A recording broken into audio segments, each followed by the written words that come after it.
Yes, Okay, got a interesting. Nature's Prophet. Yeah. Yeah. I mean, as The only bored as reason he why I can be, say but he's fantastic. Sorry, go on. Oh, no, sorry.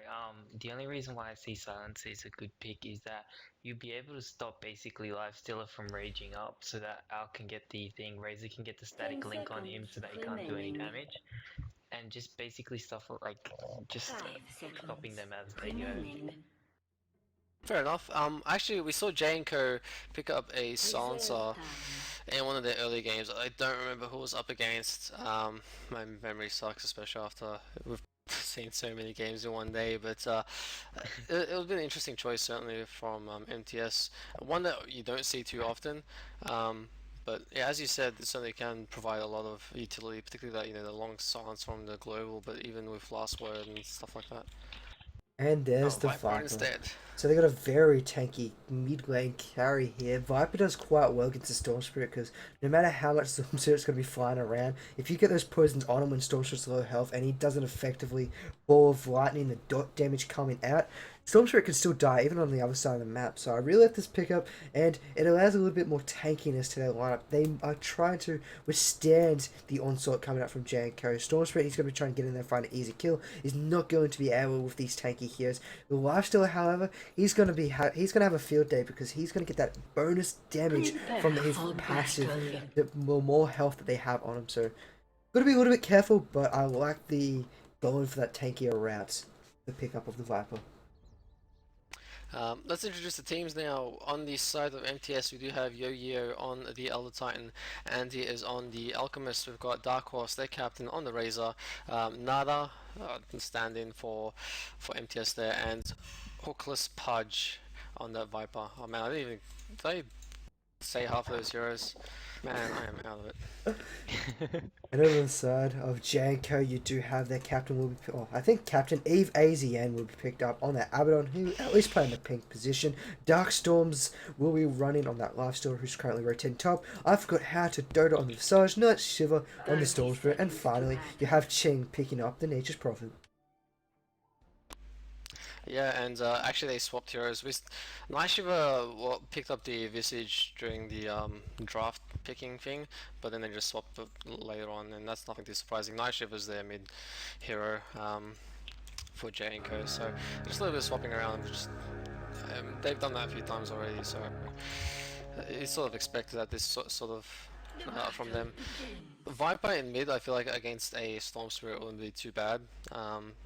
Just harassing him with the poison attack, you've got the Never which can help you out there. And of course the corrosive skin will ensure that it's always a little bit risky to attack him. Now the game is effectively underway. We do have the trial lane of MTS Esports. They are going down bottom. So they're going to try and put a little bit of aggression on his Nature's Prophet. He's got to be careful. He's already blocked off their creep pool. So that's going to be effective strategy number one. You've shut down that. They're not going to be getting pulls. They're going to miss out on a little bit of XP. And it's going to force Dark Horse have to share a little XP with Andy and Nada. However, Chin, he's just given up. He doesn't care about it anymore. He's going to be rotating into his jungle and just start attacking these creeps up from the high ground. And that's, luckily for him, it is these ogres. If it was a creep such as the trolls would have taken him there and there. Yeah, that's certainly true. Do trolls spawn on that camp though? I'm not too. I I think don't they think do. so. Actually,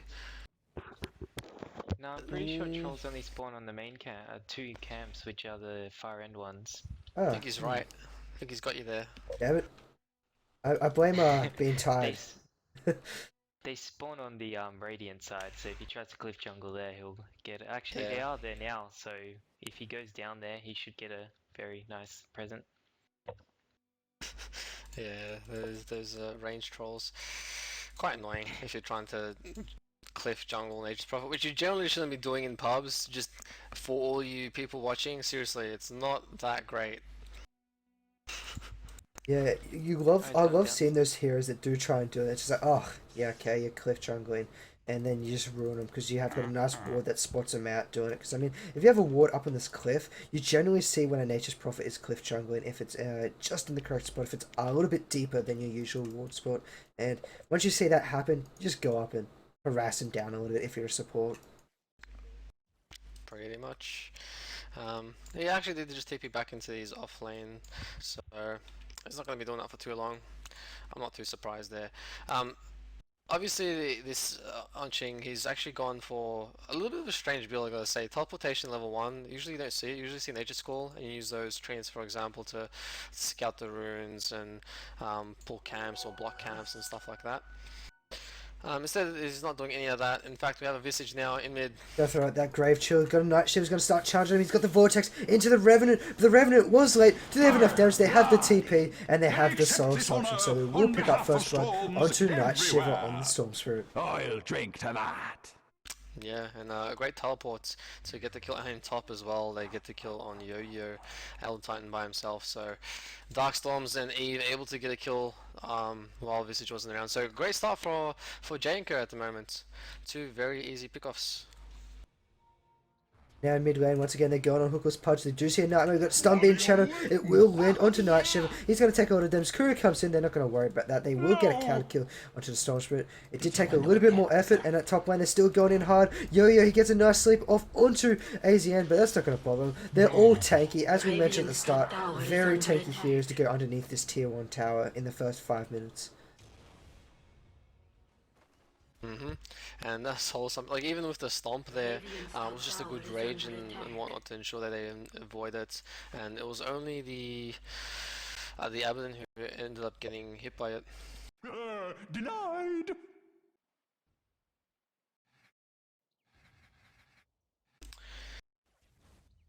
Just look at the last hits so far though. I gotta say, Viper, despite the first blood giveaway, he's still doing well in terms of last hits, more than Night Shiver on the Storm Spirit. In top lane, Lifestealer obviously sitting very comfortably, especially since he's got a kill to his name as well. Razor 15 to 18, he's quite comfortable as well. This is looking good so far for well actually both teams it's a bit of a mix, I gotta say, but currently Janko a little bit better just because of the few kills they've had. And well, the Lifesteal, he's got a very good farm, as you're saying, and oh, that sneeze. I thought I had to sneeze, but I didn't. Scumbag sneezes, but Lifesteal, he's doing a really nice farm up top. He's sitting, as you said, 22 for 7. He's got a very good farm. He's not being contested because, I mean, what much can an Elder Titan do? Sure, he's very well endowed in terms of the Astral Spirit, picking up a little bit of last hits and doing a little bit of harassment. But when these heroes are as aggressive as they are, you don't want to move up too far. There's a nice observation mode, watching what's going on. Elder Titan does get a nice pull, so at least he'll do something, but I forgot how the Dota says, no way, I'm going to steal the creeps, and that just ruins everything. And in mid lane, we've got an engagement coming out. Night Shiver takes a lot of damage, few auto attacks, and he does fall quite fast. Ching not able to get there in time to do too much. I mean, it's a Nature's Prophet at level 4, you wouldn't be able to do anything anyway. Yeah, and you know, Night Shiver was actually just off his level 6 there. If he had level 6, he probably could have ball lightning like that there after the stun duration. I'd say he might have survived, like, just barely. But now it's Viper who's hit the level 6 first, and that's a big deal. I mean, Storm Spirit had a good start, you know, they got the first blood, but now Viper taking the lead in terms of last hits as well. So Palp, how do you hard to shut him down.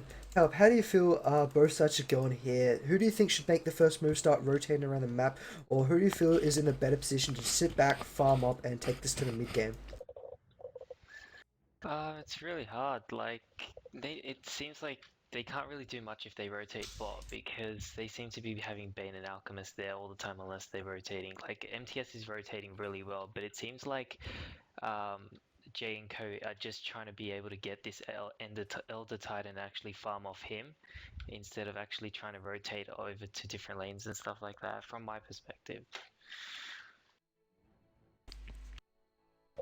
Yeah, fair enough. I mean, this Razor in bottom lane, we spoke about how Razor was basically a pickup to counter the Lifestealer, and if Razor's basically on equal with Lifestealer, once he has the, you know, once those team fights start to come around, he'll just static link, and Lifestealer's not going to be able to dish out as much damage as he'd like. So, you know, going 1-for-1 Razor Lifestealer, it's not a bad decision by any means. Up when they're looking at going onto Yogio, he's just gonna TP. He's like, oh crap, I'm not gonna survive this if they come any further. So he will get on out of there. He wasn't sure how close the Abaddon was to him and how close and how far they could go underneath. And he TP'd 2 feet, so I like it.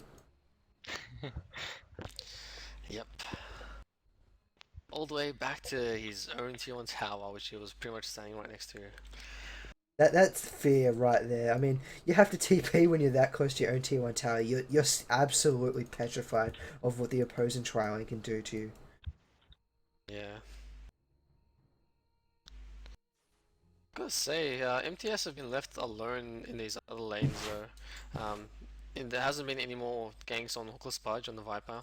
Um, Razor here, Dark Horse, hasn't been contested at all, and now we have a rotation coming in from Nada and Andy. So we'll see what they want to go for. I'm going to assume, considering when they pop the smoke, it's going to be in mid lane.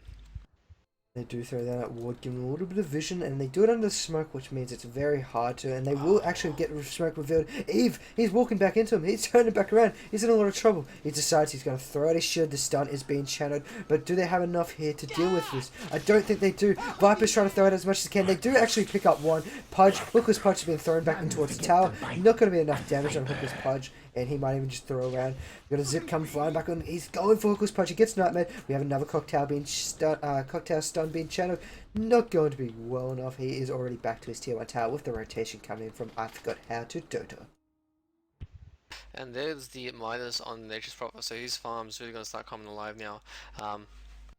At the same time, you know, this is looking good for MTS eSports. They've started to come back in those kills with just the rotation from the rotating supports, I should say, and it certainly helped shut down Night Shiver a little bit. You know, he isn't doing as well as he'd like to, and certainly isn't doing as well as he has in previous games. And in the meantime, Hookless Pudge sitting quite comfortably on this Viper. Equal in last hits, I gotta say though, Night Shiver has done a good job to come back. It's interesting on Nature's Prophet to actually have tangos instead of pots, you know? Like, because usually the treants are there to tank the damage for you. That's the reason why you're so effective in jungle. But, I don't know. Yeah, it's certainly an interesting choice. It definitely slowed his Midas down by that. Just 110 gold. It doesn't seem like much, but that is about 30 seconds of farm that it can slow you back, especially if you just don't have enough as you walk to a next creep camp and you have to pick it up. So Midas is going to be hurting a little bit, not as fast as you'd like it. He did pick it up at about the 8.5 minute mark. You'd hope as a Nature's Prophet to pick it up about 7 minutes, about a minute and a half earlier, where you get an extra additional charge from that Midas, which is another 180 gold and a little bit more XP. And once again, Eve just rotating back into mid. Still, Dark Horse hasn't been contested at all. It looks like MTS though, they want to try to do something in this top lane. Haven't really had the opportunity to, and they might even just decide to back off. Oh, it looks like we got a zip in on mid. They're going to go for an MTS Nada. He's taking a lot of damage. Ching has jumped on in. He's got a sprout if he needs to. He's not using his sprout. And he's got, will they get final auto attack? It's not enough to kill the Bane. Bane's going to be able to walk out of that. Shiver, he gets shielded up, so he's not too much going to happen to him either. But that sprout, he needed to get that sprout off to hold that Bane in place for the final auto attacks. Did not come, and so the Bane got to be able to walk out of that. At the same time, though, Lifesteal will pick off the Elder Titan up in top lane. They're chasing down Night Shiver in mid lane. They're sort of absorbing a little bit of his damage, not too much. Actually, he grabbed none of the damage. Night Shiver's still in a little bit of trouble, gets shielded up. Dark Horse is still chasing him down. This is a very, very big dive. Night Shiver's turning back around. Dark Horse is in a lot of trouble, and it will go to Night Shiver. Dark Horse will fall down in the end there. That was so close, but very smart of Night Shiver to move up into the high ground before turning around. Still so close.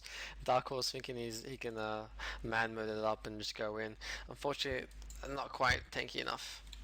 Unfortunately, he didn't pick up any of the static link damage. I mean, it got instantly cancelled as soon as he placed it on, and, well, he had nothing to go against that Storm Spirit. Even if he had one tick, Storm Spirit with a little bit less damage from those auto attacks, and his own up about even 16 to 30 damage, that would have been a kill. And in mid lane, speaking of a kill, Night Shiver is going in against the Viper. Viper should die very shortly here. Not too much he can do about it. MTS Nada, he's looking to try and find a turnaround. He doesn't have Fiend's Grip up and running as of yet. He will pick it up in a creep wave of time. Visage Familiar Stun 1 will miss. Second one will land though, and this should be the death of Nada if Night Shiver can throw down that Revenant. So he's going to fall down. The Alchemist Stun's not going to do too much either, and Night Shiver's just going to walk on out of there. A really interesting choice to walk into the trees there. Ended up getting himself stuck, and I gotta say that's probably what cost him the death as well. Oh, and there's some rotation in tops. And See if they actually go in. Yeah, they were thinking about going up there. I mean, a Viper rotating top, you would expect something's going to happen. I think Yovio was hoping to get a stomp off or some kind of initiation onto the Visage, because if he'd grabbed it on a Visage, he would have been dead. The lifesteal, not so much, he could just rage on and just avoid any of that dot and slow damage coming on top of that Viper. Yeah. Of course the ultimate from Viper. Even if he rages, the damage doesn't obviously continue, but the slow does for both attack speed and movement speed. So it's still very useful against the lifesteal there. Well, here is bottom. Night Shiver's walking into him. Dark Horse will reveal himself. He will check out Night Shiver. I think they saw each other. It is nighttime vision, but looked like they were close enough to see each other. And we will see a TP back into mid lane, so Shiver, he's not gonna give up too much of his farm to be out of lane too much, and that's what you need to do. You go to the lane, you don't find anything, you run away. And Eve, he's in a lot of problems, but he does have burrow time, so he will be popped there on the Nightmare. And well, this is one dead Abaddon. There's not too much you can do about that. Radiant's top tower is under attack. Accidentally right-clicked a little bit too early there. In the meantime, Darkstorms is just going to be taking this tier 1 tower. It's going to get fortified, so we should see some TPs up into top very soon. But yeah, if they get an early tier 1 tower, it's certainly going to be very beneficial to them. No, none of them are carrying TPs, and they're pretty sure Bane is on CD. Oh wow, yeah, he Bane's is. on CD for 2 seconds, but they still can't get it because he doesn't do enough damage until this push maybe. Oh, there you go. Radiant's top tower is under It just attack. but yeah, that tier 1's definitely gone. We're gonna see trying a little bit of defense. We'll see trying a little bit of defense coming out from Yo-Yo. He's throwing out the Astral, but as you two said, there's no chance in hell he was able to stop that. But this is, I mean, this is sort of a little bit how I was also expecting it. Once Night Shiver hit that level 6, we suddenly started to see him roam around. In fact, he's taken a little bit of damage here from Hookless Pudge, but it's just a little bit of harassment. Yeah, they're back in the kill lead. In terms of gold, they're about 7.5k, which is pretty decent. Same with experience. It's a pretty good lead where you want to be at this stage in the game. If they can continue that, it'll certainly be amazing. But at the same time, MTS, they've been really active with their roaming, really active. And in fact, Dark Horse, he wants a kill on Ching. He's not happy about the TP, and he sees another TP himself. He's like, I gotta get out of here. And luckily, there's not a lot of lockdown on the side of Janko, so he can easily just TP out of there. Yep. Yeah, there really isn't too many stuns. Like you've got Night Shiver's Electric Vortex and the Familiars from Visage, and that's about it in terms of actual lockdown. So, Palop, MTS are currently behind. In this situation, what would you recommend them to do? I mean, they're trying to group up in mid and try and find something there. Do you think this is the right strategy, or do you think they should just try and move somewhere else, try and find a tower and force an engagement elsewhere on the map and force Janko to react? Or should MTS just try and brute force their way through the middle, as they're trying to do?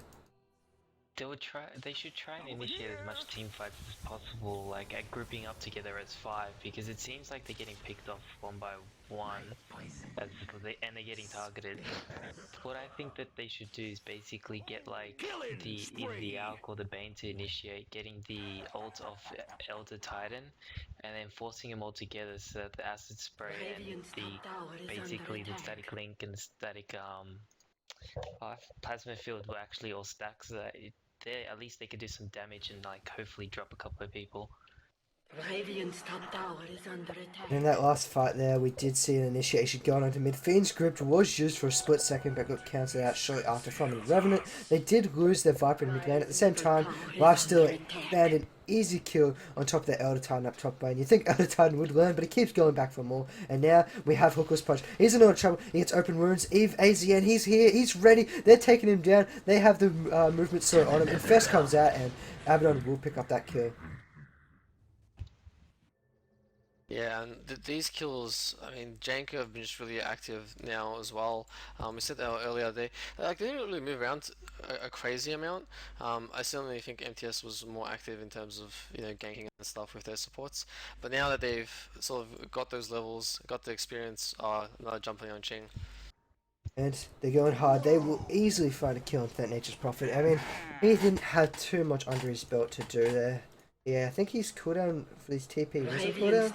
Oh, it shouldn't have cooldown. It was a 20-second cooldown, but Nice little jump on, picking him off early. That's a little bit of a win for you. Slow him down, slow his split pushing. And this gives you a little bit of an opportunity to try and push towards this tier 1 tower. But at the same time, Lifesteal, he's continuing to farm all by himself in this top lane. And every time a hero comes up here, he decides he's going to kill him and just forces them back out of the lane. Forces them back to the world to respawn. Yeah, just looking at his net worth, it's 2.5k above the Razor. He's got several kills under his belt. He's got a lot of last hits. Razor, unfortunately, not doing so well. He's doing well last hits, but in terms of kills, it's not quite there. Especially since this lifestyle also has a Midas, so he's getting extra farm from there. Looks like he's might be going for an early AC instead of just going for a bashes, which is fine in my opinion considering the lineup they have. Pick up that early AC, it still gives you a ton of damage, and the minus armor is always amazing. Just profit though going Necromonicon. And we do see that Fiend Script coming out. Night Shivers is in a little trouble. We see the Alchemist stun. It will come through. Pop down Night Shield before we can get out of there. And Viper will happily pick up that bonus 433 gold. Yeah, nice pick off there. I was going to say that Nature's Prophet going that Necromonicon, they want to get those towers as soon as possible. Got a little bit of TP spot coming down the bottom tower. We've got Razor. He's on the run. Ching! He will block him up a little bit. There's no way he's going to get out of there at the moment. But unfortunately, Lifesteal decided, I'm just going to stand back at base. Ching now has to teleport out of here. So he TP's in. Got no TP help. TP spot himself and then had to get straight back out of it. So it's a little bit unfortunate for Ching. Yeah, in the meantime, Eve and I forgot how to Dota with the haste and the visage. Just looks like they wanted to move in, but in the end they decided to back off, which probably a smart idea considering no one else was there with them. What do you guys think of MTS's ward that's placed on the bottom room, just down there? It's not bad. It's a bit weird at this stage in the game. Usually you see it quite early on if it's going to be placed there, just because that way, if any rotations happen, you can spot it out, and that way you can react accordingly. At this stage in the game, it still helps. In fact, they're going to pick off Darkstorms because of it. But it's still, I mean, it's apparently it's already working out for him. But yeah, usually you don't see it this late in the game. You usually see it much earlier. And MTS Esports, they're being very defensive at the moment. They can't really put on any aggressive, so that's one of the reasons why they have that ward down, making sure they can see any rotations, as you did point out. And they're still going to go down and maybe push towards this tower. There is a little bit of rotation. They do see this coming from their rune ward, and Night Shiver, he's going to turn back around. He sees it zip in after that Elder Titan, and he should easily be able to pick up a kill. Elder Titan, he can't do anything. I think he even threw out his TP to use that too, so that's 135 gold down wasted. Now there's going to be an initiation in between. In this jungle, Night Shiver, he's going to find an easy kill. We've got a stun coming out. It lands into two heroes. Ching comes in at the wrong moment. Will Abaddon be able to find that kill into Bane? Bane does put himself. Can he deny himself? That's the question. He will not be able to. Abaddon does shoot him down. Dark Horse is here trying to find himself a kill. Ching is going to fall down. Now Eve ACN, he's got no more borrow time left. That's two heroes down. They're chasing down a Night Shiver. Night Shiver's got a zip for about 400 units, not even that. We'll zip past the towers. Tower's going to be able to shoot him down. He still has to have a TP. He's running towards that TP. Stun is being channeled. They get the stun off. Night Shiver, you are gone. And the final auto attack going to the Razor, who now picks up a double kill. 5-1-1 Razor. Yeah, that was a nice turnaround from MTS. Yeah, it looked a little bit awkward for them initially. Janko was sort of a little bit grouped up and seemed like they had a better position, but so much, the Razor there was able to steal so much damage just with his static, and we see how effective it's just there. It's just absolutely can decimate teams early on. Like Razor's, I just want to say, Razor's a hero that you don't really need to get a lot of damage items on. A lot of the times I see a lot of players just trying to rush something big. Generally, because he's pretty fragile, if you just pick up something that will help him tank and just get a static link off that's, you know, long duration, that's going to be enough for you to get the kills. And speaking of something to tank, what are both your thoughts on his choice to go Vanguard instead of Mechanism, which is a really popular item on a Razor because you can farm that up fast. It does give you that 250 heal to yourself and allies, basically the same as a Vanguard, which does give you 250 health. Do you think a Vanguard is still worth it on Razor these days, or do you think a Mechanism would have been a better choice? The way that I see it is Vanguard would have been the optimal choice because it seems to me that Elder's actually building the mech as we speak. He's already got the buckler, he's got the headdress ready. So basically, it's because probably MTS want him to hold it just in case if for survivability, because it seems to be he's getting picked off as the first hero to be the one taken out. So, what are your thoughts? Radiant's bottom Um, tower is under I attack. gotta sort of agree with you there a little bit. I mean, Razor, as Yoshi was saying, it's certainly. Actually, hold on, we might have an engagement on Night Shiver. Radiant's Nah, they got bottom back tower off. has fallen. Yeah, as Yoshi was saying, it is the mechanism on Razor is pretty common these days, but because Elder Titan's so far into this, he needs something to help his survivability as well. And usually, your Elder Titan is standing a little bit back in those fights. He's usually not the first person to get initiated on. Chances are he's not going to get locked down as quickly, so he'll probably be able to get it off before the Razor, for example. Because you want to lock down the Razor, you don't want a Razor to be able to get the static link off very quickly. So locking the Razor down as quickly as possible is pretty important. And that Vanguard, and you still got the mechanism on someone else now, so you still get the extra bonus from there, and your Razor is still very, very tanky.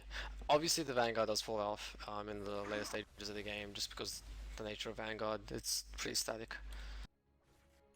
And then it looks like J and Co, they're looking to go towards that Roshan. They're going to be able to get a sneaky Roshan, but it's been spotted at... They've got a sentry. They know there's an observer ward down here. If you've got an observer ward down here, you see a hero rotate in, well, you know they're trying to watch for any potential counter into the Roshan, but I don't think they're going to get here in time. Roshan's taking a lot of damage, and he will fall before MTS eSports have time to respond. They are smoked up. Dark Horse, he's looking to go in. We have an infest on Night Shiver. Night Shiver is going to take a lot of damage. He's going to get featured. He loses the edge instantly at the start, but they do lose a Bane for it, and now Darkstorms, he's going to be walking through his heroes, and unfortunately the Earth Split is not going to be able to do too much. Dark Horse will fall shortly after tonight's delivery, who's now decided to change targets and move onto the Elder Titan. That is 4 heroes down for only losing an Aegis, and possibly a 5th hero here if they can continue chasing down Hookless Punch.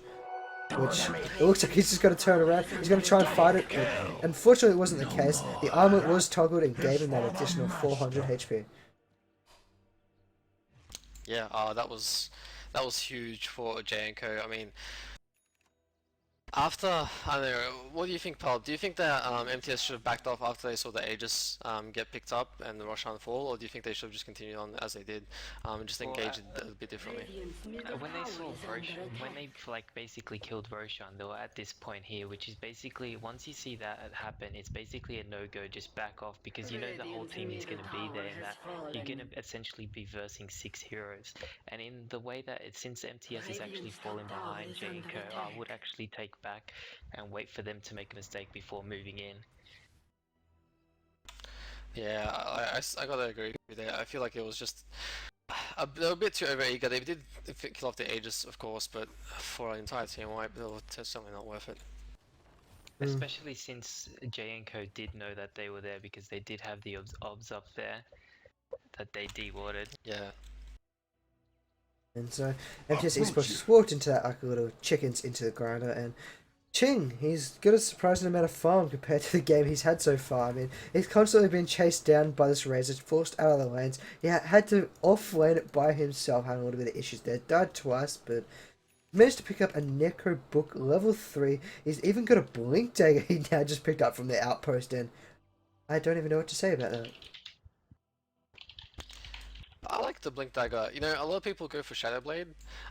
In my opinion, the Blink Dagger just allows you to do what it's basically doing. You just teleport into trees, or you just can even teleport into lane, summon the treants, push the lane out, and then instead of using your Shadow Blade, which can be countered of course by dust and stuff, you just basically blink back into trees where they can't actually chase you, and you teleport out into a different lane and continue split pushing. We have Eve doing a little bit of de-warding up near the Ancients on the Radiant side, so they're going to get a little bit more vision, and that's just going to put them further ahead. The more vision you can get rid of the opposing side, especially when you're ahead, puts more fear into their hearts, and they have to be cautious, and you don't want to be cautious in this kind of game, because the more cautious you are, the more farm Nature's Prophet's going to get, and Lifesteal will have the entire map to free farm, pick up and engage when and where he wants to, and that's what's happening at the moment. Bottom lane is now being pushed. They don't know where the rest of the heroes are because they have no vision, because the last ward that they did have either expired or just got de-warded down in bottom end. He's already been aggressive down here, forcing these 3 heroes off the tower. That's going to be a tier 2 there. And Ching's actually TP top. He's going towards the Dark Horse. Dark Horse trying to slap as much damage as he can. Ching, he has to run. I mean, I have no idea what he's up to about that. But Nature's Prophet, he does end up picking up that Razor with his Wrath of Nature. And he's just going to laugh about that. Yeah, it does mean that currently Janko looks like they won't be able to actually push out too far in this bottom arm. But if Nature's Prophet does teleport back into that bottom lane, they can just summon Trance and at the very least do a little bit of chip damage. But no, it looks like they're gonna have to back off here actually. There's enough What do you guys defense here think from of MTS. Visage rushing his Aghanim Scepter? Like, I haven't seen him usually buy a lot of any support items. Like, if you look at all the wards on the map, it's all bought by Abaddon. So it seems like... Yeah. It's, I mean, certainly the extra familiars help, because of the extra stuns that you can get and the extra damage. It's not a bad choice, and it's a little bit strange because they don't have any like mechanisms and a pipe or anything like that to really ensure their survivability. Like, no one's even going for a BKB at this point. So it's a bit strange. But considering how well Janko are doing so far, and it looks like they just want to keep pushing and go for a heavy pushing, the Aghanims is understandable. And there we go, Mechanism is finally picked up onto the Elder Titan. That is about 14-15 minutes late from what the Razor could have picked up, and which could have been a little bit more useful in these team fights. I'm still going to stick with the Mechanism personally as my choice, but we'll see how it will play out now. He does have an Aghanim Scepter up and running. He's also got drums for that additional movement speed, Vanguard, and we have a Zip coming in on mid lane. BKB is popped, and once that BKB popped, Night Shiver, he's already on and out of there, and that's a big BKB charge pop. That's 10 seconds gone for that Viper, and it's 70 seconds before he can use it again. And now this should scream the time to attack.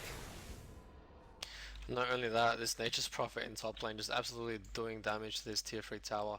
Gonna drop it close to death actually. But yeah, that's basically the power of Nature's Prophet.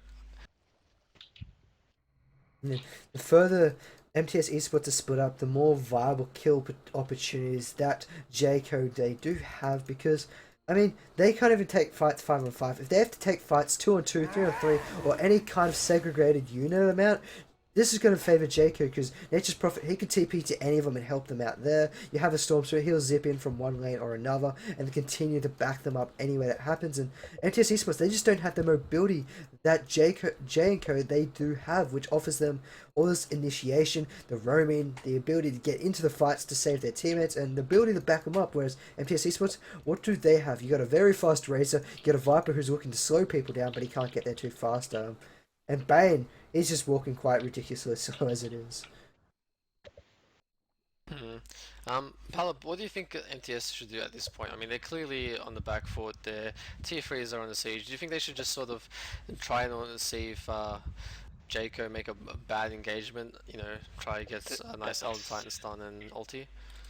That's really all they can do. Like, as you can see, Ancients have been warded, their jungle is warded too. Like, they can't really do much unless they actually start de-warding and planting ward. The only way that they can do it is turtle it as long as possible and wait for one to make a mistake before they can start making a move.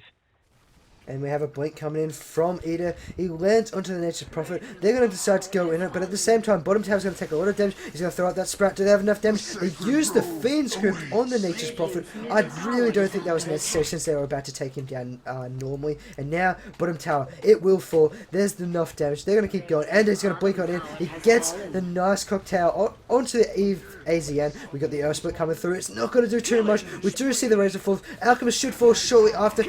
Bane's gone.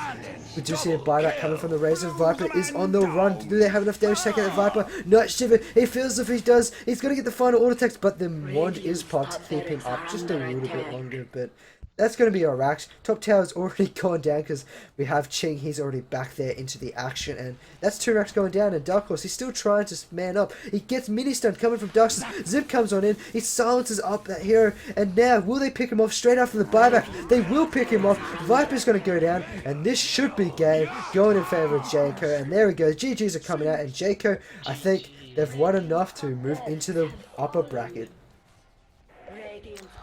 Pretty much. Like, even at this point, it's going to be borderline if they lose the next game, but if they win the next game, I believe it's actually up against you guys, Palop. Yeah, it From is. yeah. I'm a Okay, big after fan, to be seeing that, how honest. do you feel? Well, been watching their games all day. They seem like a really strong team, and that they know what they're doing. But yeah, we'll see how we go. Like, hopefully we'll get a strat that actually works against them. You scared? Fair enough. Admit it, you're scared. Unfortunately, I won't be there, so it's Oh, gonna be very Oh, depressing. interesting. But if we get into upper brackets, we'll see them there. That's for sure. Well, this has been a Defense of the Australians cast. This is the final game for tonight. We have a lot more action continuing on tomorrow. I believe it starts at 10 a.m. Australian Eastern Daylight Time. A big thank you to our sponsors, Weta, for sponsoring the tournament. They will be providing an axe statue for the winners of this season. I've been Zellerif. I've been joined by Dota, Yoshi, and Palop. You can follow me at twitch.tv/Zellerif or on Twitter at ZellerifDota, and you can follow Dota Yoshi at youtube.com/Dota Yoshi or on Twitter at Dota Yoshi. Palop, can anyone follow you anyway? You can follow me on youtube.com/Palapink. There you go. Yay! Thank you guys very much for watching, and we'll see you tomorrow. Thanks, guys.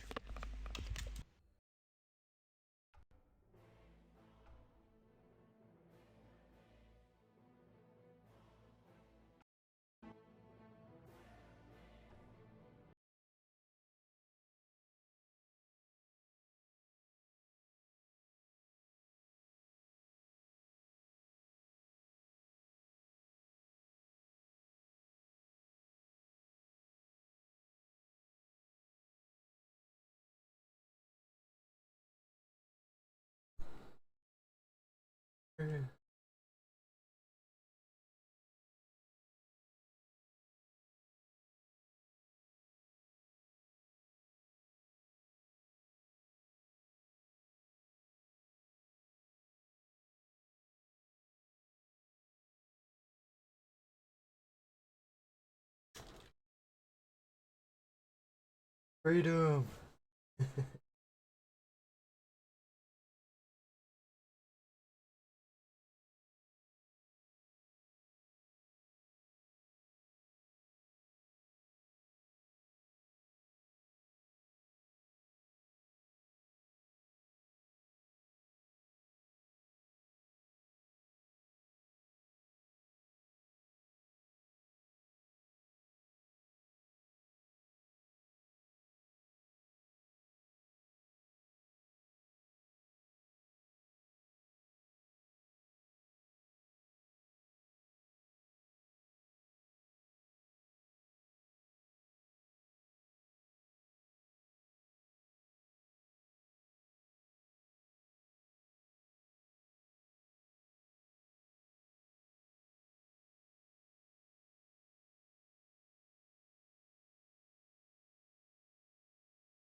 When I started learning about nutrition, about which, by the way, much less is known than you might think, I learned that what mattered most about one's health was not necessarily the nutrients, good or bad, that you were consuming or staying away from, or even the calorie counts. But what predicted a healthy diet more than anything else is the fact that it was being cooked by a human being and not a corporation. Corporations cook very differently than people do. They use vast amounts of salt, fat, and sugar, much more than you would ever use in your own cooking. And the reason they do that is those are 3 incredibly attractive and incredibly cheap ingredients. And when they're layered properly, as in a chip or pastries and forms of junk food, they're incredibly addictive. They really press our buttons. They activate our dopamine network, our cravings. And in fact, people in the industry, they don't talk about addiction in the food industry, even though they traffic in addiction. They talk about craveability. It's the same thing. And snackability is another term they use. It's a lovely word. And then the last point about corporate cooking that's important to understand is they cook different stuff than you do at home. What they're good at, in general, they don't cook that well, but things like chips, they cook incredibly well. And here's a classic food that if you make it yourself, if you've ever made French fries, you have to wash the potatoes, you have to peel the potatoes, you have to slice the potatoes, you have to fry them in a lot of oil, you have to spatter your entire stovetop, you have to clean up, and then you have this pot of oil you have to get rid of. I mean, it's really difficult, and it's a pain. They're wonderful, but it's a pain. And if you make them yourself, you'll only eat them every 6 weeks, 2 months, because it's too much work.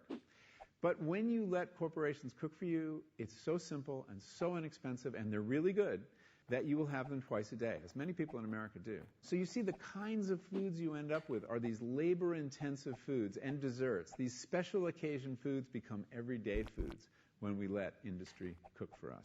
Eat anything you want, just cook it yourself.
Really?